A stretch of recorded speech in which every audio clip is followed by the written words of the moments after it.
ويطهركم تطهيرا. اللهم صل على محمد أما بعد، فقال الله سبحانه وتعالى في كتابه الكريم: ولقد آتينا موسى الكتاب فلا تكن في مرية من لقائه وجعلناه هدى لبني إسرائيل وجعلنا منهم أئمة يهدون بأمرنا لما صبروا وكانوا بآياتنا يوقنون. صلوات.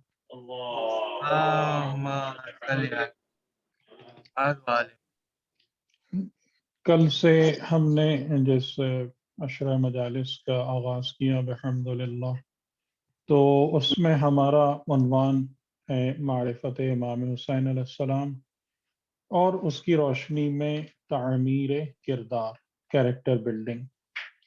اور اس کے حوالے سے کل ہم نے آپ کو کافی کچھ ود انٹروڈیوسنگ ریمارکس اپنے موضوع کا اسکوپ اور اس کے ریلیٹڈ جو کئی ایونیوز نکلتے ہیں وہ سمجھانے کی کوشش کی تھی۔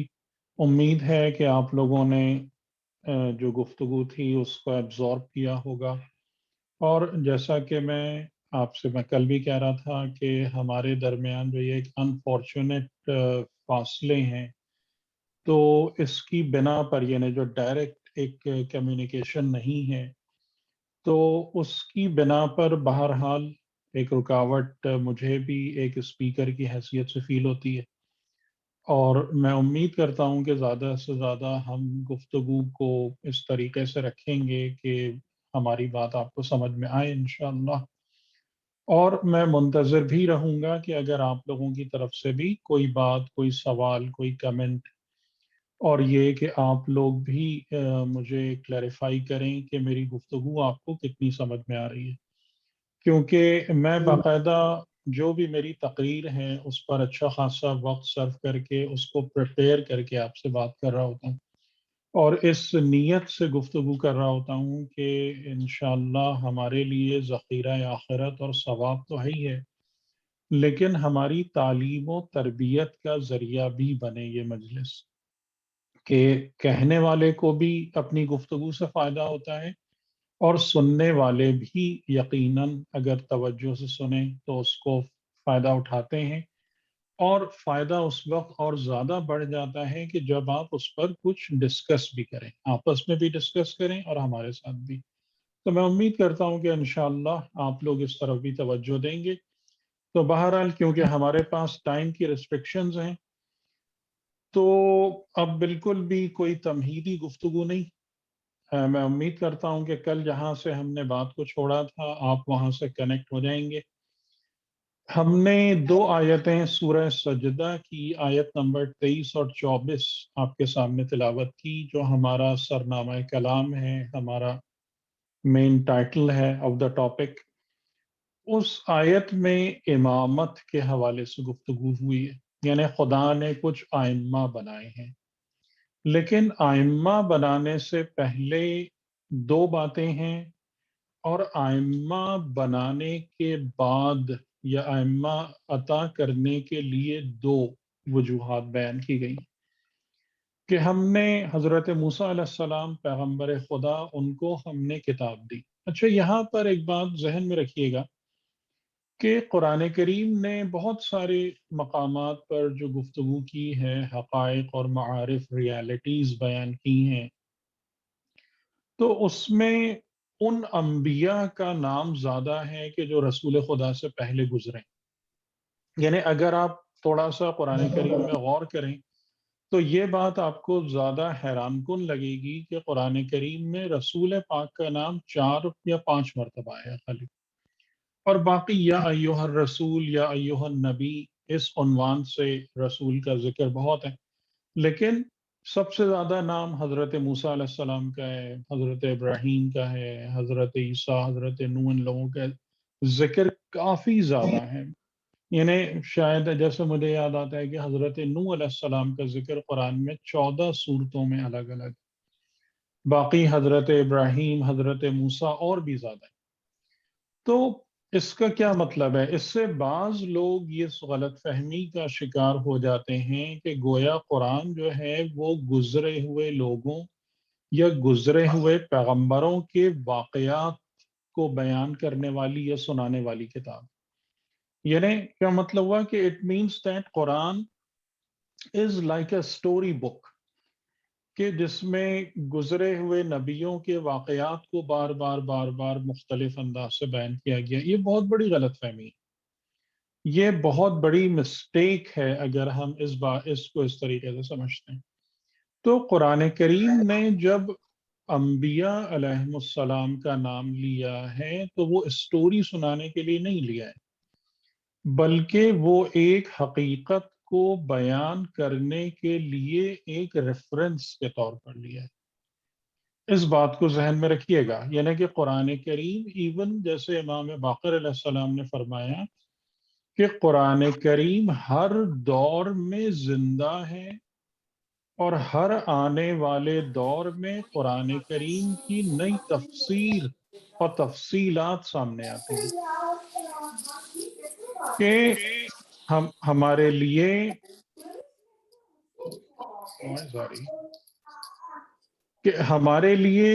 یہ سوچنا مناسب نہیں ہے، درست نہیں ہے کہ قرآن جو ہے وہ خالی یا تو زمانہ پیغمبر کے لیے تھا یا اس میں پچھلے انبیاء کے سٹوریز ہیں، واقعات ہیں اور بس. قرآن کریم کتاب ہدایت ہے. اس کی ہر آیت ہمیں ایک کنسپٹ آف لائف پرووائڈ کرتی ہے، اور جتنے بھی اس میں واقعات اور ایونٹس ہیں جو ہمیں کبھی کبھی سٹوریز بھی لگتے ہیں، تو وہ ایک ریفرنس ہیں to explain the reality in a better way. کہ اگر قرآن تمثیل بتاتا ہے، ہمیں ایگزامپلز دیتا ہے، کبھی شہد کی مکھی کی ایگزامپل دیتا ہے، کبھی عنکبوت یا مکڑی کی ایگزامپل دیتا ہے، کبھی اور حیوانات کی بھی ہیں، نباتات کی بھی ہیں، تو اس کا مطلب یہ نہیں ہے کہ قرآن کوئی ہمیں سے کوئی معمولی بات کر رہا ہے. اس کے اندر چھپی ہوئی بہت گہری وزڈم ہے جو ہمیں اس غور و فکر کرنے سے حاصل ہوتی ہے. تو اس بات کو ذہن میں رکھیے گا.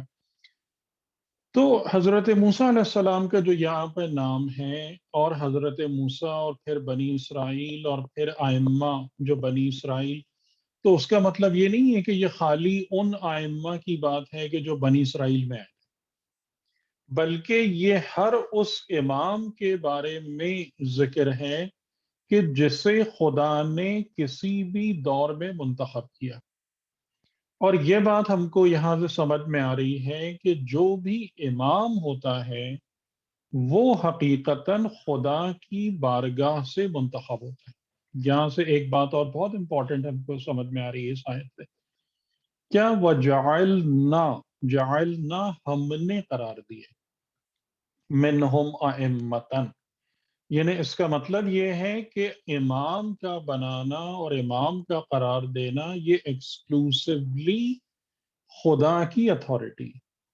اس میں کوئی بھی دوسرا شخص یا دوسرا انسان، حتیٰ کہ پیغمبر بھی اس بارے میں اس کو بھی یہ اتھارٹی یا اجازت یا پرمیشن نہیں ہے کہ تم امام بنا لو.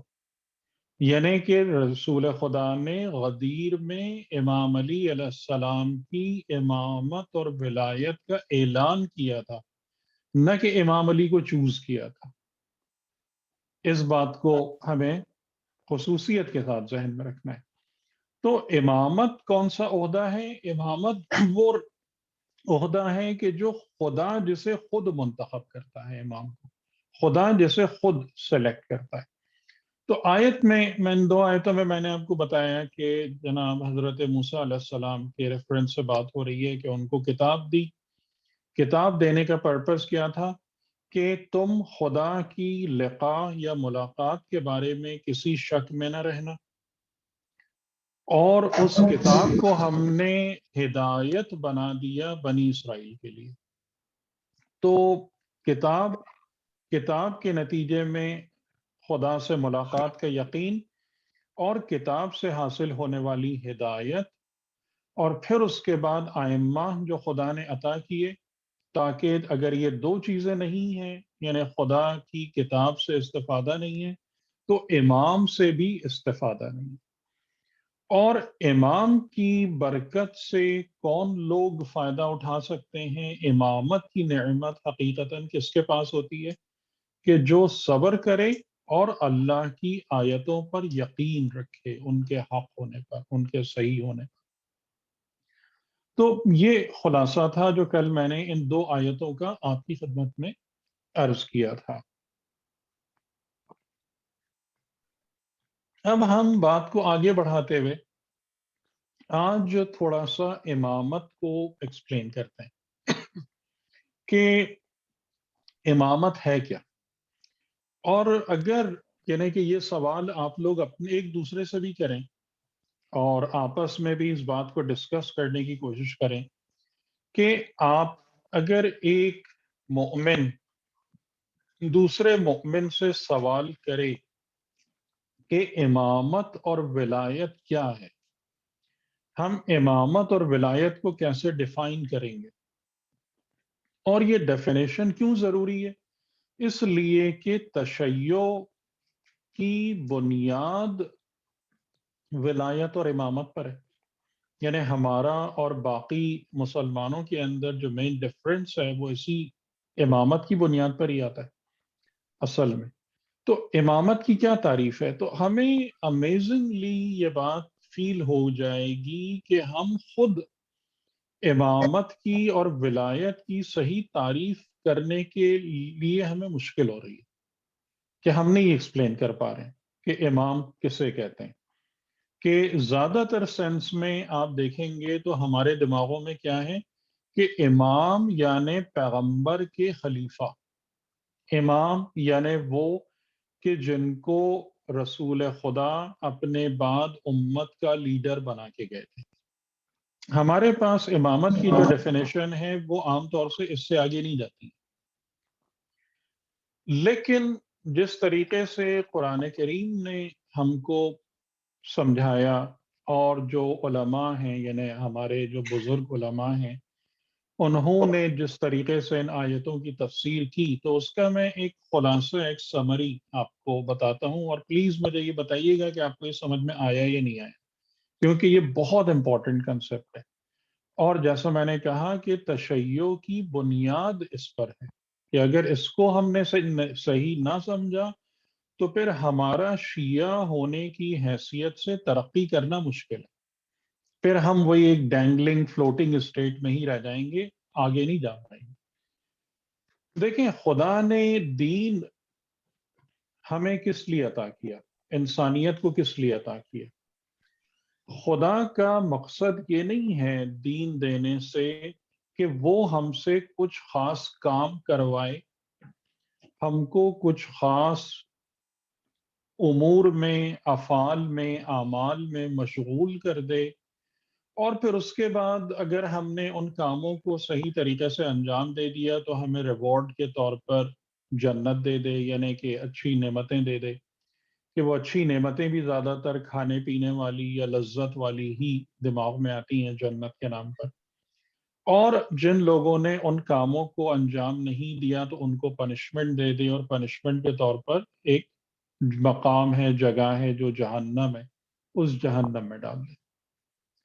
دین کا حقیقی مقصد یہ نہیں، بلکہ دین کا حقیقی مقصد یہ ہے کہ اس دین کے ذریعے سے جس مخلوق کو خدا نے انسان بنایا ہے، وہ مخلوق اپنے اندر خدا کی صفات پیدا کرے، اور خدائی صفات پیدا کرنے کے بعد اس کے اور خدا کے درمیان پردے اور حجابات کم ہوتے چلے جائیں، اور جتنی زیادہ خدا کی قربت اس مخلوق یعنی انسان کو حاصل ہو اتنی ہی اس کی جنت ہائی لیول کی بن جائے۔ تو انسان کی جنت کیا ہے؟ جس مخلوق کو خدا نے انسان بنایا، عقل دی، ہوش دیا، شعور دیا، اس انسان کی جنت خالی کھانا پینا نہیں ہے.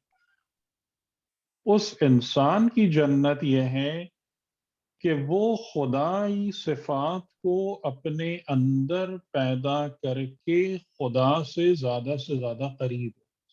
یعنی ہم سب پیغمبر اکرم کی معراج پر تو یقین رکھتے ہیں نا کہ رسول خدا نے تمام عالمین کو کراس کیا، ان مقامات تک پہنچے کہ جہاں پر کوئی ملک مقرب بھی نہیں جا سکتا تھا، اور اس مقام پر پہنچ کر آپ نے خدا سے کلام فرمایا.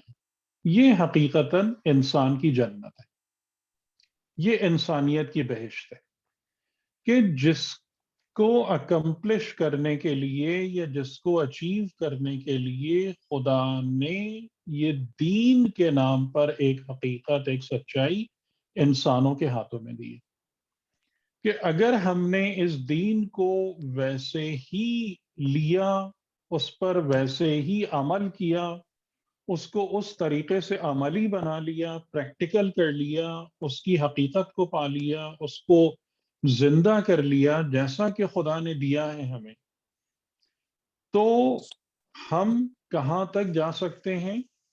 اس مقام معراج تک، یا اس رستے میں کہیں نہ کہیں پہنچ سکتے ہیں اس جگہ پہ. تو اس بات کو سمجھنا ہے کہ دین دینے کا مقصد کیا ہے، اور انسان اور انسانیت کی جنت حقیقت میں کیا ہے.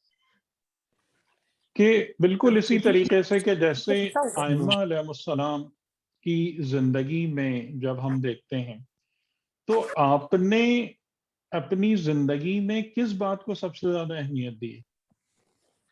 آپ نے اپنی زندگی میں کس چیز کو سب سے زیادہ چاہا ہے؟ ہمیں امام حسین علیہ السلام کا جملہ، اور ظاہر ہے کہ آپ کے جو کلمات ہمارے پاس موجود ہیں، اور زیادہ تر کلمات وہی ہیں امام حسین علیہ السلام کے جو 28 رجب سے لے کے 10 محرم تک کے ٹائم پیریڈ میں، تو وہ گولڈ ہیں. حقیقتاً وہ ایک ہیرے جواہرات کی مانند ہے کہ ہمیں یہ بات پتہ ہے کہ شب عاشور جب امام حسین علیہ السلام نے یہ پیغام دیا تھا یزیدی افواج کو کہ جنگ کو ایک دن کے لیے مؤخر کر دو، ڈیلے کر دو، کیونکہ وہ تو 9 محرم کو ہی اس بات پر تلے بیٹھے تھے کہ جنگ ہو جائے. شمر کے آنے کے بعد وہ اس بات پر مصر تھا کہ یہ کام جلد از جلد ختم ہو. لیکن امام حسین علیہ السلام نے باقاعدہ پیغام دیا تھا کہ ایک دن کے لیے اس کو مؤخر کرو، ڈیلے کرو. اور آپ نے جملہ کیا ارشاد فرمایا تھا کہ ہم اب ایک رات اپنے رب کی عبادت میں، اس سے راز و نیاز اور مناجات میں بسر کرنا چاہتے ہیں، اور اس لیے نہیں کہ میری زندگی کی آخری رات ہے تو میں زیادہ سے زیادہ نمازیں پڑھ کے زیادہ ثواب کا ذخیرہ اکٹھا کر لوں، اس لیے نہیں، بلکہ میرا رب بہتر جانتا ہے کہ مجھے اس کی عبادت اور بندگی کس قدر محبوب ہے. امام حسین علیہ السلام کا جملہ کیا ہے کہ میرا رب بہتر جانتا ہے کہ اس کی عبادت و بندگی سے مجھے کس قدر محبت ہے. تو یہ جو محبت کی بنا پر عبادت انجام دی جاتی ہے، اور ثواب اور عذاب کے لحاظ سے جو عبادت انجام دی جاتی ہے، اس میں زمین اور آسمان کا فرق. تو ائمہ علیہ السلام نے ہم کو ہمیشہ ہی بتایا ہے، یہی تعلیمات ہیں. آپ نے اسی چیز کو ہمارے سامنے کلیریفائی کیا ہے کہ انسان کی زندگی کا مقصد یہ ہے کہ انسان تقرب الہی کو حاصل کرے. کہ جب ہم اس بات کو دیکھتے ہیں کہ امام علی علیہ السلام ہوں، امام حسن ہوں، امام سجاد علیہ السلام ہوں، کہ جب نماز کا وقت آتا ہے تو آپ حضرات کی حالت عجیب سی ہو جاتی ہے.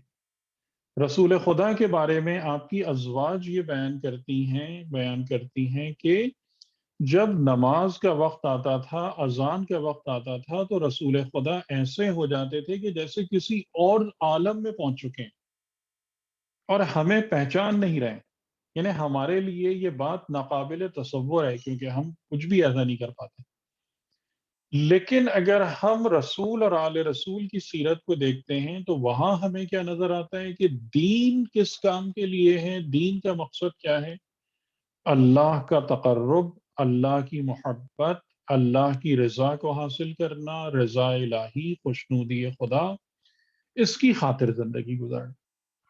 اور جو کچھ ہمیں، یعنی یہ فخر ہے ہمارا ائمہ اہل بیت کے ماننے والوں کا، یہ ہمارا فخر ہے کہ امام علیہ السلام نے ہم کو یہ بات سکھائی ہے کہ ثواب بہت زیادہ جسمانی لذتوں کے جمع کرنے کا نام نہیں ہے، بلکہ حقیقی ثواب اللہ کی خوشنودی اور رضا کو حاصل کرنے کا نام۔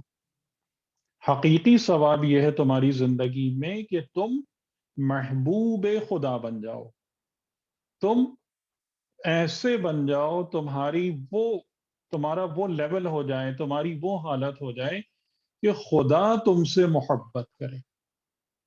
اور اس کے بارے میں بھی قرآن کریم کی آیت سورہ آل عمران میں ہے کہ ان کنتم تحبون اللہ فاتبعونی یحببکم اللہ، کہ اللہ تم سے محبت کب کرے گا؟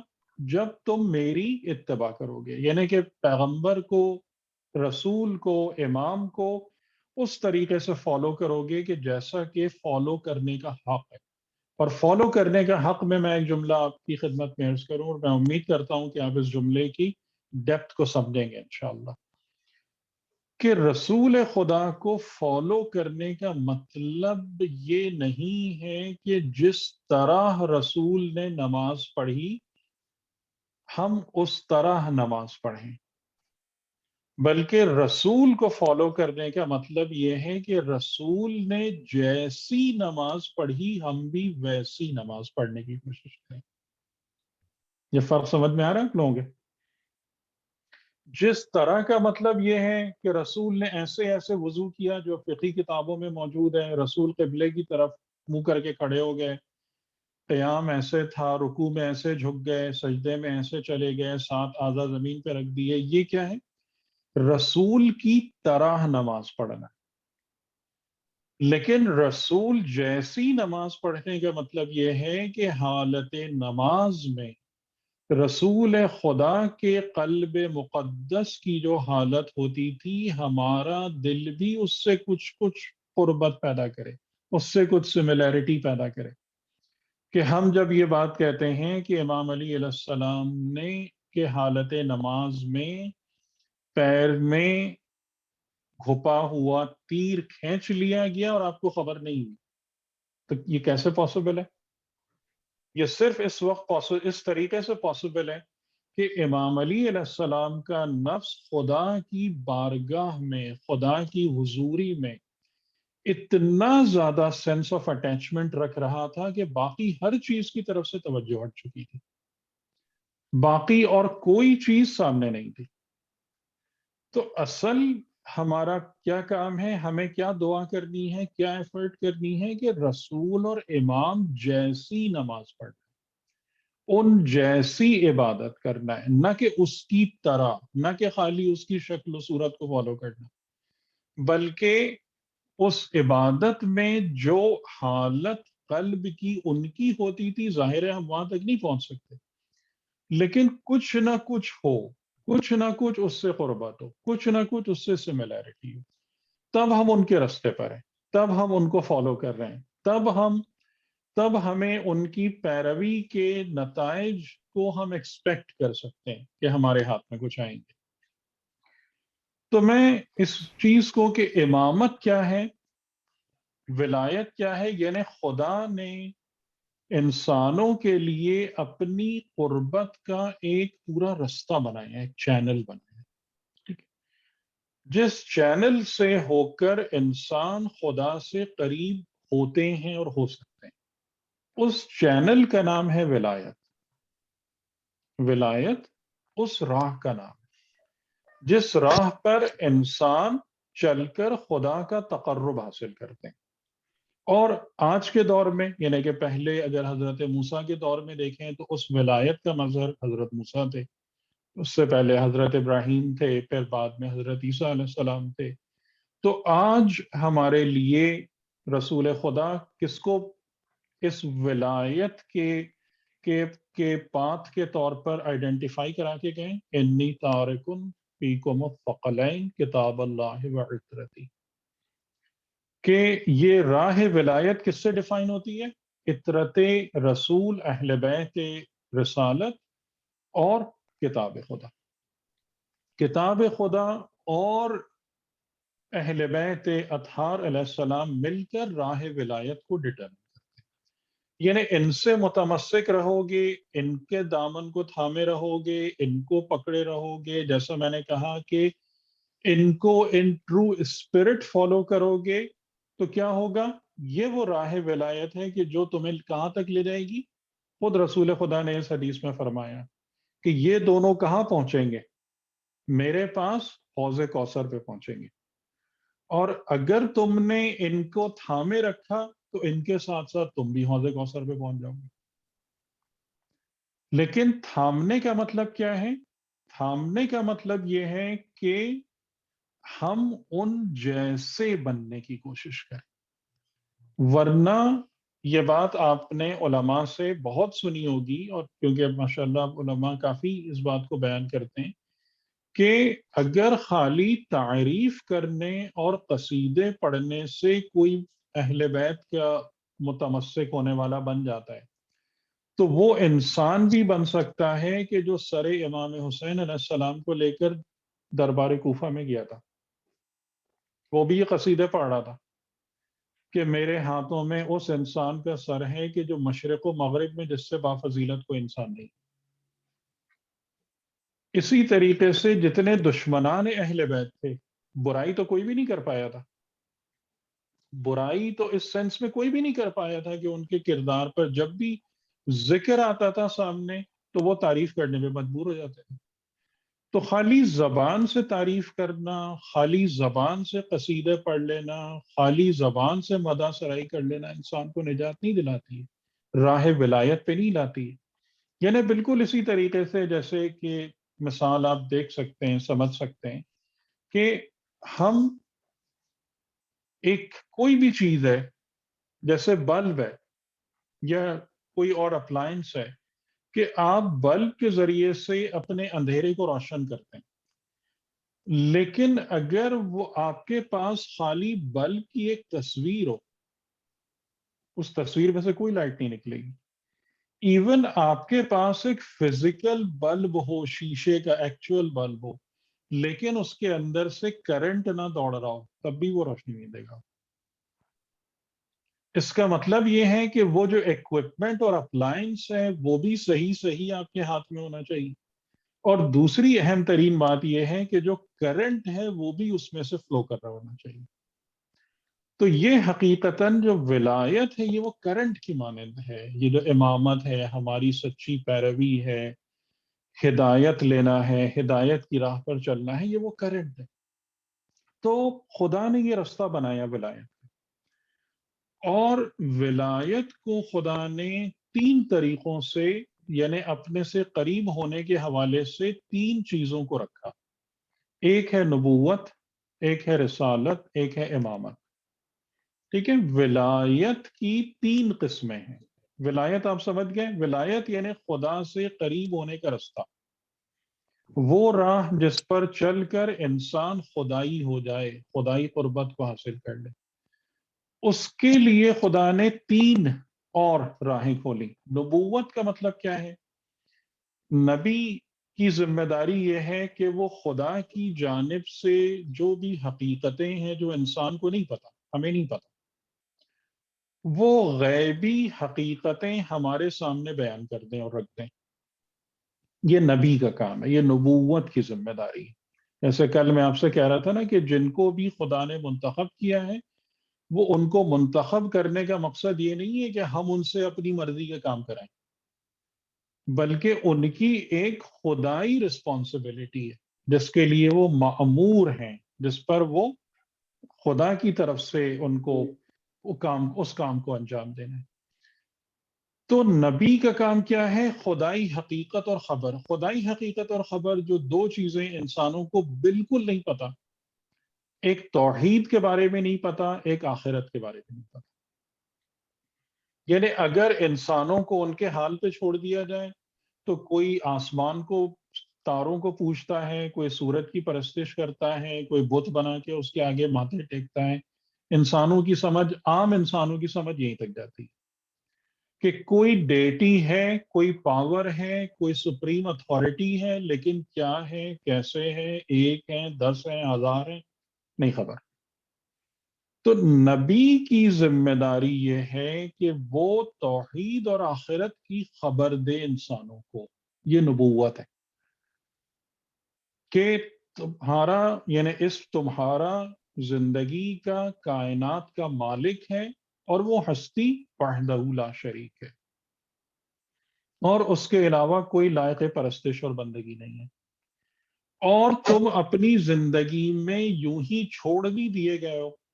انشاءاللہ کل میں امام حسین علیہ السلام کے ایک جملے کی تفصیل بیان کروں گا انشاءاللہ آپ کے سامنے، امر بالمعروف و نہی از منکر کے حوالے سے، تو کل اس کو اور ایلیبوریٹ کریں گے انشاءاللہ۔ لیکن آخرت کا بنیادی کنسپٹ یہ ہے کہ تم یوں ہی کھلے بندوں نہیں چھوڑ دیے گئے ہو کہ جو دل چاہے کرتا کرو، بلکہ جب تمہیں زندگی دی، زندگی کے تمام فیسلٹیز دی، اور سب سے بڑھ کر عقل دی، تو پھر تمہارا حساب بھی ہے، تمہیں ان سب چیزوں کا حساب دینا ہے۔ یہ نبوت کا کام۔ جب انسان نے ان دو موسٹ امپورٹنٹ خبروں کو قبول کر لیا کہ جی میں نے مان لیا، جس نے مان لیا وہ کون ہو گیا؟ مسلمان ہو گیا۔ جس نے اس کو رد کر دیا وہ کون ہو گیا؟ کافر ہو گیا۔ اب جو مسلمان ہو گیا، یعنی جس نے اسلام قبول کر لیا، اسلام قبول کرنے کا مطلب بنیادی طور سے کیا ہے؟ کہ نبی سچے ہیں اور توحید اور آخرت برحق ہے۔ نبوت پر ایمان آ گیا، بندہ مسلمان ہو گیا۔ اب اس کے بعد اگلا مرحلہ یہ آ رہا ہے کہ مسلمان کی زندگی اس دنیا میں کیسی ہونی چاہیے کہ وہ ولایت کے رستے پر آگے جا سکے، یعنی قربت خدا کے رستے پر آگے جا سکے۔ کہ یہ نہیں ہے کہ ہم نے اس بات کو مان لیا کہ توحید حق ہے، آخرت حق ہے، اور پھر اس کے بعد جو دل چاہے جس کا کرے، جیسی چاہے، یہ پاسبل نہیں ہے۔ تو اب دوسری ہستی، یعنی دوسرا رول، خدائی رول کون سا سامنے آیا؟ رسول کا۔ رسول کیا کرتے ہیں کہ ہمیں وہ تمام زندگی گزارنے کے طریقے بتاتے اور سکھاتے ہیں کہ جن کے مطابق چل کر ہم اپنے اندر خدائی صفات پیدا کر سکتے ہیں، جن کی بنا پر ہم راہ ولایت کو کامیابی کے ساتھ طے کر سکتے ہیں۔ تو رسول، اسی لیے آپ نے بنیادی دینیات میں بھی پڑھا ہوگا کہ نبی اور رسول کا بنیادی فرق کیا ہے، کہ رسول صاحب شریعت، اور شریعت کا مطلب کیا ہے؟ شریعت کا مطلب ہے کہ خدائی احکامات کے مطابق زندگی کیسے گزاری جائے، زندگی کو کیسے بلڈ کیا جائے کہ ہمیں اللہ کی خوشنودی اور رضا نصیب۔ ٹھیک ہے، تو اب نبی اور رسول کی تو بات سمجھ میں آ گئی۔ نبی نے خبر دے دی، ہم خبر پر ایمان لے آئے، ایکسپٹ کر لیا، مسلمان ہو گئے۔ رسول نے زندگی گزارنے کا پورا طریقہ بتا دیا، نظام، عبادات، معاملات، معاشرت، ہر چیز بتا دی، شریعت آ گئی، ہم نے اس کو بھی ایکسپٹ کر لیا، فالو کر لیا، ہم مومن ہو گئے، مسلمان سے آگے بڑھ کے تقوی کے درجے پر آ گئے۔ پھر امام کا کیا کام؟ امامت کس بات کے لیے؟ امامت کا مقصد کیا ہے؟ تو اب یہاں سے ایک بہت زبردست جو چیز ہے کہ جو ہمارے علماء، اللہ ان پر اپنی رحمتوں کو زیادہ کرے، کہ انہوں نے جو اس مسئلے کو کھولا ہے، وہ یہ ہے کہ جو شریعت آپ کے ہاتھ میں دی گئی ہے، اس شریعت کا ایک ظاہر ہے، ایک باطن ہے۔ جو شریعت آپ کو دی گئی ہے، یعنی نماز آپ کے ہاتھ میں ہے، اس نماز کا ایک ظاہر ہے جس کو آپ احکام شریعت سے سمجھتے ہیں، اور اس نماز کا ایک باطن ہے. یعنی باطن کا مطلب کیا ہے کہ نماز میں انسان کے قلب اور نفس اور روح کی کیا حالت ہو. نماز میں جب آپ مثال کے طور پر الحمد للہ رب العالمین کہیں تو اس کی حقیقت کیا ہے؟ اس کو آپ کس حد تک دیکھنے کے قابل ہیں، کس حد تک اس سے قریب ہونے کے قابل ہیں، حمد کی کیا حقیقت ہے، اینڈ سو on. تو امامت کا کام یہ ہے کہ جس شریعت کو پیغمبر نے بتایا ہے اس شریعت کے باطن تک مومن کو لے جائے. تو اسی بنا پر امام کا کردار سب سے بلند ہے. امام کا کی جو حیثیت ہے، امام کا جو رول ہے وہ سب سے بلند ہے. اس میں وہ کمپیریزن نہیں ہے کہ جس طریقے کے کم عقلی والے لوگ باتیں کرنا شروع کر دیتے ہیں کہ رسولوں سے بڑھا دیا. بڑھانے والی بات نہیں ہے. آپ اس عہدے اور اس رینک کو سمجھیں، اس مأموریت کو سمجھیں، رسپانسبلٹی کو سمجھیں کہ نبی کی ذمہ داری خدا کی طرف سے کیا ہے، رسول کی ذمہ داری خدا کی طرف سے کیا ہے، اور امام کی ذمہ داری خدا کی طرف سے کیا ہے. اور اسی بنا پر جو انبیاء اولو العزم تھے، یعنی حضرت ابراہیم علیہ السلام، سب سے پہلا امام تو خدا نے ان کو بنایا ہے، جو سورہ بقرہ کی آیت نمبر 124 میں ہے کہ انی جاعلک للناس اماما، کہ اے ابراہیم ہم تم کو انسانیت کا امام قرار دیتے ہیں. سب سے پہلا امام ان کو بنایا ہے. اس کے بعد ائمہ اولاد ابراہیم کو بنایا ہے، اسحاق اور یعقوب علیہ السلام، اور ان سب کے لیے امامت کی بات آئی ہے. تو ائمہ کا مطلب آپ کو سمجھ میں آئے کہ امام کون ہوتا ہے؟ امام وہ ہوتا ہے کہ جو آپ کو شریعت کے باطن تک لے کے جاتا ہے. اور اس کی مثال ہمیں خود امام حسین علیہ السلام کے، امام حسین علیہ السلام اور کربلا سے ملتی ہے. آپ اگر غور کریں اس پر، امام حسین علیہ السلام نے اپنے اصحاب کو کہاں تک پہنچایا تھا؟ آپ جب واقعات کربلا سنتے ہیں تو اس پہ غور کیجئے کہ امام حسین علیہ السلام نے اپنے اصحاب کو کہاں تک پہنچایا تھا. آپ نے یہ جملے سنے ہوں گے کہ جب شب عاشور تمام اصحاب نے کاملاً اپنی فرما برداری کا، اپنی وفاداری کا یقین دلا دیا، یعنی اس آخری امتحان میں پاس ہو گئے. جو آخری امتحان تھا ان کا وہ شب عاشور لیا گیا تھا، کہ جب امام حسین علیہ السلام نے فرمایا تھا کہ میں چراغ گل کرتا ہوں اور جس کو جانا ہے چلا جائے، اپنی بیعت اٹھا لیتا ہوں. اور جب لوگ نہیں گئے اور کہا کہ ہمیں 70,000 زندگیاں بھی دی جائیں تو ہم آپ کا ساتھ نہیں چھوڑیں گے، 70,000 مرتبہ قتل ہونا پڑے آپ کی حمایت میں ہو جائیں گے. یہ آخری امتحان پاس کر لیا انہوں نے امامت سے اٹیچ ہونے کا. تو اس کے بعد ہمارے پاس کیا جملے ملتے ہیں کہ صبح عاشور وہ لوگ اس جگہ پر تھے کہ جنت میں اپنے اپنے گھروں کو دیکھ رہے تھے.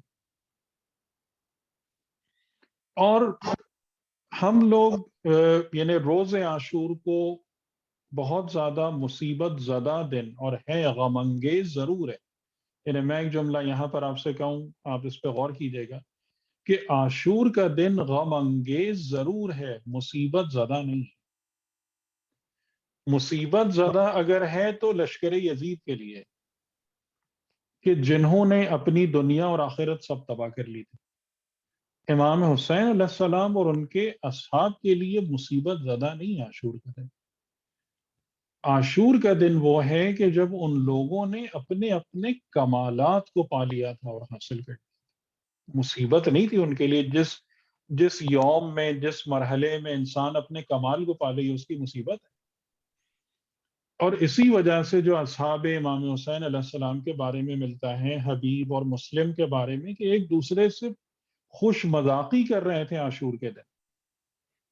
ایک دوسرے پر سبقت لے جانے کی کوشش کر رہے تھے کہ ہم میں سے کون بہشت میں اپنے گھر پہلے پہنچتا ہے، کون وہاں تک پہلے جاتا ہے۔ تو یہ ہے امامت۔ امام کی جو دعوت ہے وہ یہ ہے کہ حقیقت تک لے جانا، تقرب الہی تک لے جانا، ظاہر کے پردوں کو ہٹا کر باطن کی راہوں کو کھولنا، ان رستوں پر چلنے کے قابل بنا دینا۔ اور اس کی جو ہمارے سامنے مثال ہے اور بہترین اگزامپل ہے وہ خود امام حسین اور آپ کے اصحاب اور آپ کے حرم۔ اور انشاءاللہ اس دوران میں اسی طریقے سے ہی پوری ایفرٹ کرتا رہوں گا کہ پھر واقعات، امام علیہ السلام کے جملے اور تھوڑے تھوڑے واقعات کے ذریعے سے ہم اس پوائنٹ کو الیبوریٹ کریں، کیونکہ ہمارا جو مین ٹاپک ہے وہ یہ ہے کہ ائمہ جنہیں خدا نے امام بنایا ہے، وہ امام انسانوں کے ساتھ کیا کرتے ہیں اور ان کی انسانی معاشرے میں ذمہ داریاں کیا ہیں، اور ان سے فائدہ اٹھا کر ہم اپنے آپ کو کیا کچھ بنا سکتے ہیں، ہم خود کس مقام تک جا سکتے ہیں۔ تو انشاءاللہ کل پھر ہم یعنی کہ امام حسین علیہ السلام کا جو ایک جملہ ہے جو اس میں امر بالمعروف والنہی عن المنکر کا ذکر ہے، انشاءاللہ پھر ہم کل وہاں سے اپنی بات شروع کریں گے۔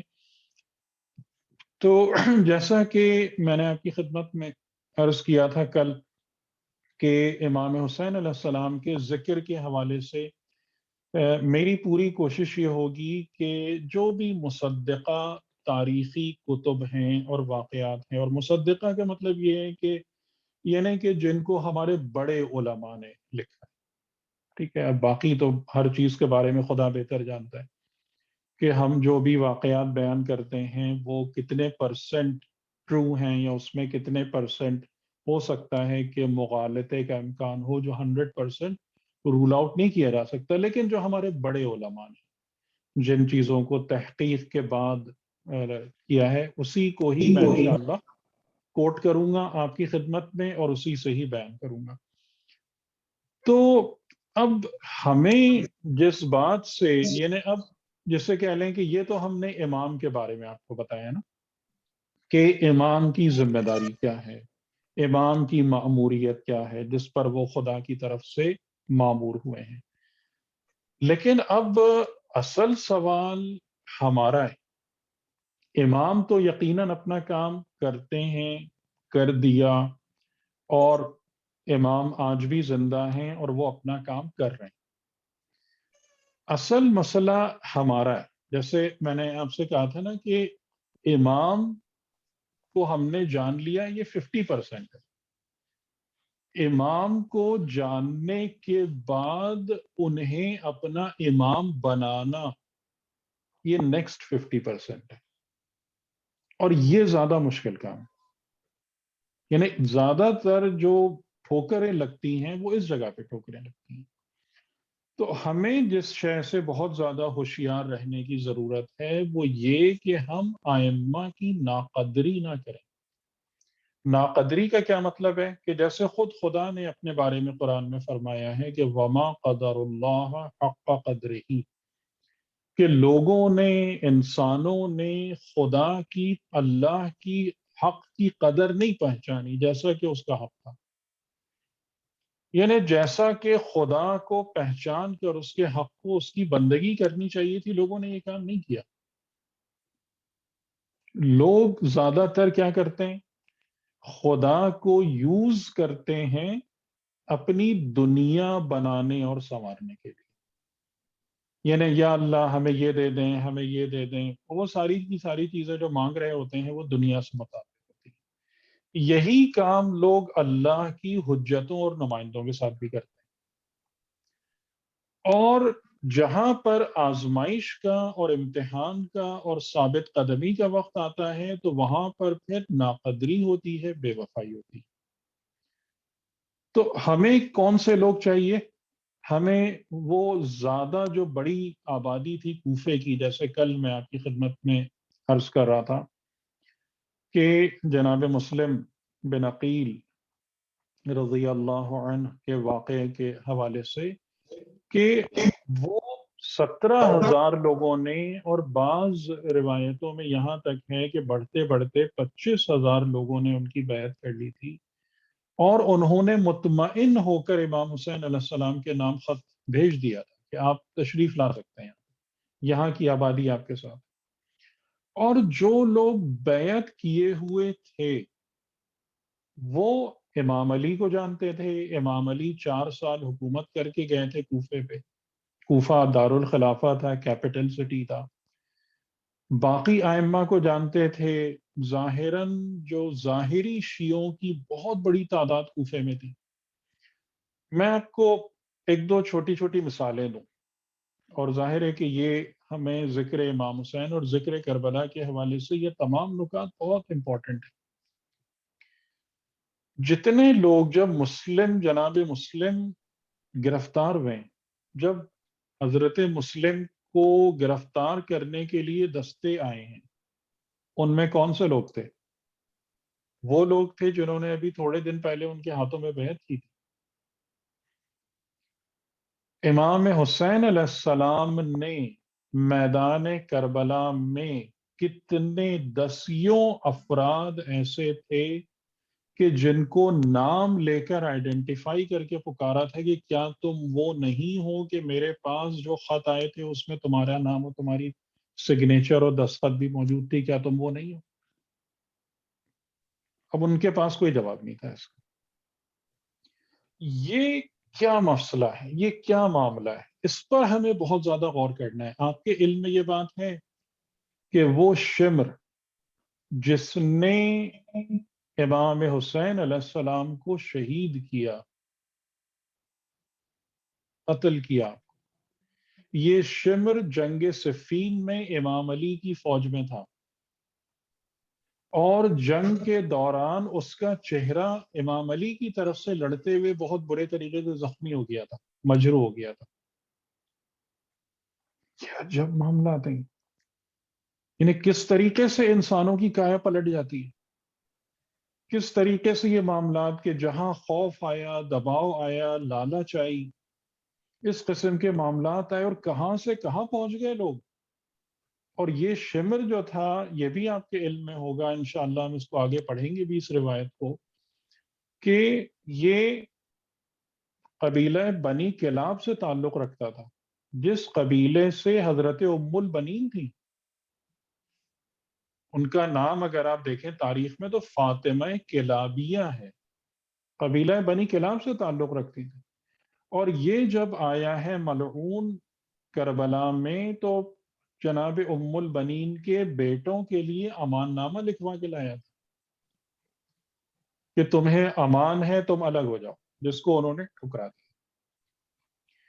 اسی طریقے سے میں ایک بات کہ جناب مسلم ابن عقیل جب ان کی شہادت کا وقت آن پہنچا تو آپ نے وصیت کے لیے کس شخص کو منتخب کیا تھا؟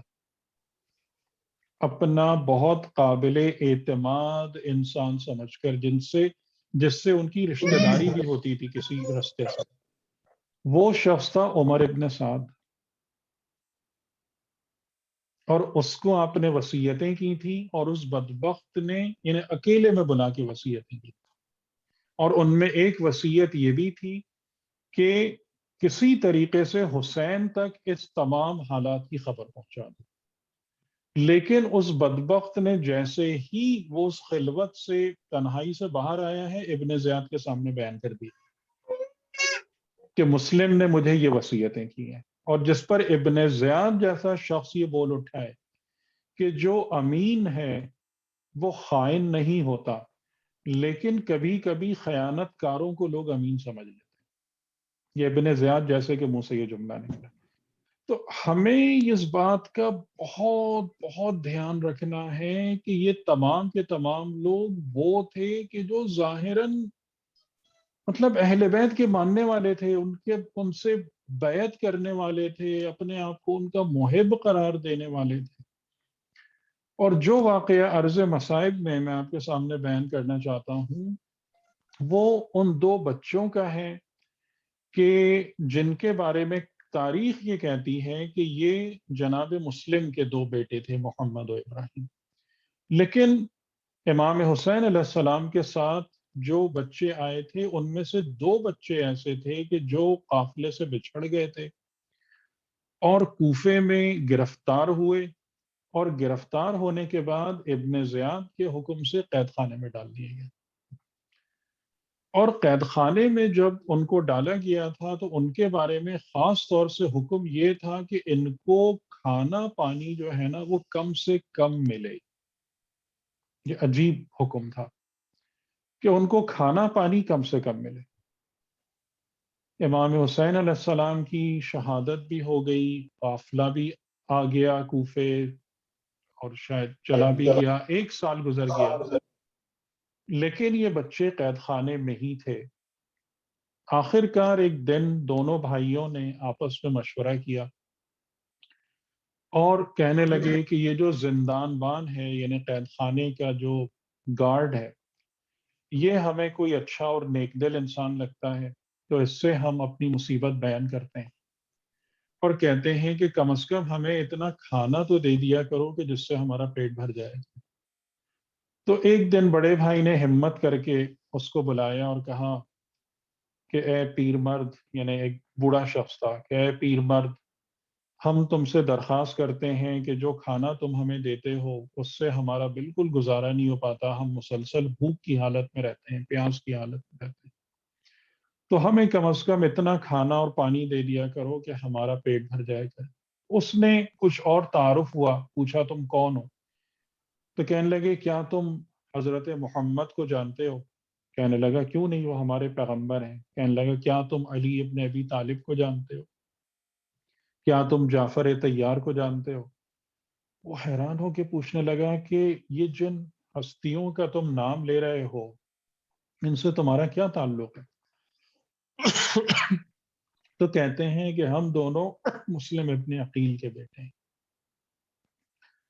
ہم اپنے گھر والوں سے بچھڑ گئے اور اس طریقے سے ایک عرصے سے اس قید خانے میں بند۔ وہ شخص بہرحال اپنے سینے میں ایمان کے جذبات رکھتا تھا، اس نے نہ صرف ان کو کھانا دیا، پانی دیا، بلکہ ان کو رات کی تاریکی میں رہا کر دیا اور کہا کہ بیٹا تم لوگ خاموشی کے ساتھ جاؤ، زمانہ بہت خراب ہے، رات کی تاریکی میں اپنے آپ کو بچاتے ہوئے نکل جاؤ اور کوشش کرو کہ مدینے کے راستے کو پا سکو۔ وہ بچے چلتے چلتے تھوڑا شہر سے باہر نکلے، ان کو ایک گھر میں ایک بوڑھی خاتون نظر آئی۔ انہوں نے اپنے ذہن میں یہ سوچا کہ یہ بوڑھی خاتون ہے، یہ ہمیں نقصان نہیں پہنچائے گی، یہ ہم سے دشمنی نہیں کرے گی، اس سے پناہ مانگتے ہیں۔ اس عورت سے جا کے اپنا تعارف کرایا، تعارف کرانے کے بعد اس سے صرف ایک رات کی پناہ مانگی۔ پہلے اس عورت کو بھی خوف محسوس ہوا، لیکن انہوں نے کہا کہ اے بی بی، ہم صرف ایک رات کی تم سے پناہ مانگتے ہیں، صبح ہوتے ہی ہم چلے جائیں گے۔ لیکن اب جو خدا کو منظور، اس خاتون نے ان کو ایک کمرے میں سلا دیا، کھانا پانی بھی دیا۔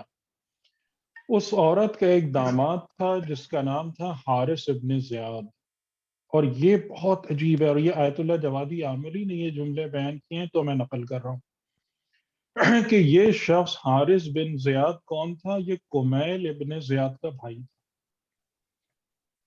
یہ اس بوڑھی عورت کا داماد تھا۔ یہ ابن زیاد کی طرف سے اس بات کا اعلان ہوا تھا کہ 2 بچے قید خانے سے فرار ہو گئے ہیں، جو ان کے سر لے کر آئے گا تو فی سر 1000 درہم اس کو انعام دیا جائے گا۔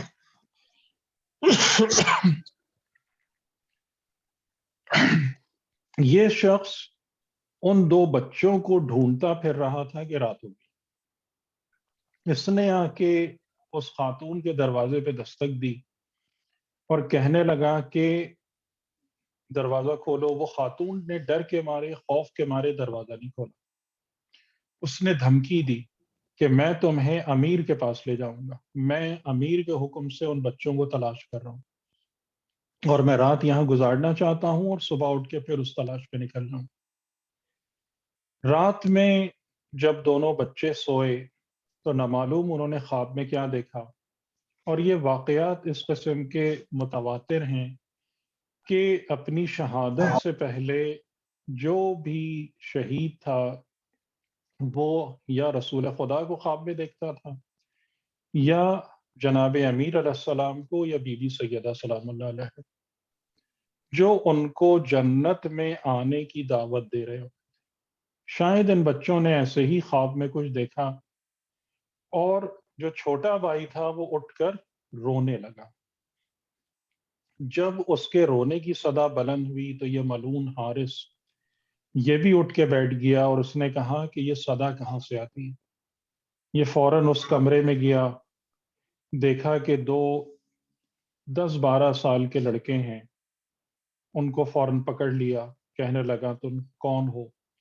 انہوں نے کہا کہ اگر ہمیں خدا اور رسول کے نام پر امان دو تو ہم بتاتے ہیں۔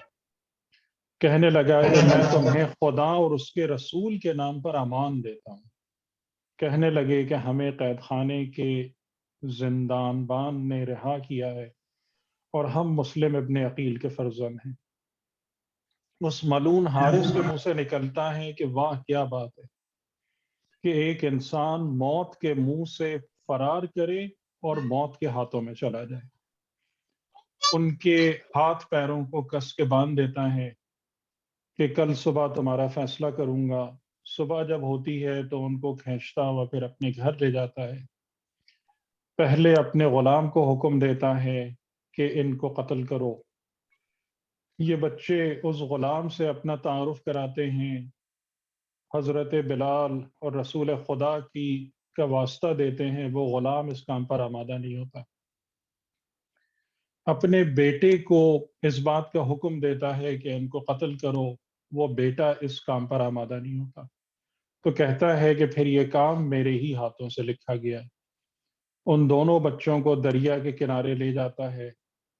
اب آپ ان جملوں پہ غور کریں کہ وہ بچے، معصوم بچے، اس سے فریاد کرتے ہیں، کہتے ہیں کہ ہم رسول خدا کے خانوادے سے ہیں، اس نسبت سے ہمارے حال پر رحم کرو۔ کہتا ہے کہ میں اس بات کو قبول نہیں کرتا۔ کہتے ہیں کہ اچھا تم اتنا کرو کہ ہمیں بازار میں لے جا کر غلاموں کی طرح بیچ دو، ہمیں قتل نہ کرو۔ وہ کہتا ہے میں اس بات کو قبول نہیں کرتا، مجھے امیر سے انعام چاہیے۔ کہتے ہیں کہ اچھا ہمیں امیر کے پاس زندہ لے چلو کہ وہ جو چاہے فیصلہ کرے۔ کہتا ہے کہ نہیں، اس نے تمہارے سر لانے پر انعام مقرر کیا ہے، میں تمہارا سر لے کر اس کی بارگاہ میں جاؤں گا۔ پہلے بڑے بھائی کا سر قلم ہوتا ہے، چھوٹا بھائی جھک کر بڑے بھائی کے خون کو اپنے ہاتھوں میں لے کر اپنے چہرے پہ مل لیتا ہے اور کہتا ہے کہ میں اس حالت میں پیغمبر خدا سے قیامت کے دن ملاقات کروں گا۔ حارث ملعون کہتا ہے کہ کوئی بات نہیں، میں ابھی تمہیں ان کے پاس روانہ کر دیتا ہوں، اور تھوڑی ہی دیر میں چھوٹے بھائی کا سر بھی قلم ہو جاتا ہے۔ اور جیسا کہ تاریخ کہتی ہے کہ دریائے فرات میں دو بے سر کے لاشیں کہ جنہوں نے ایک دوسرے کے اوپر باہوں میں ایک دوسرے کو جکڑا ہوا تھا، ایک دوسرے کو سمیٹا ہوا تھا، تیرتے ہوئے جا رہے تھے۔ لعنت اللہ علی القوم الظالمین۔ رب اشرح لی صدری ویسر لی امری واحلل عقدۃ من لسانی۔ وصلی اللہ علی سیدنا محمد وآلہ الطاہرین۔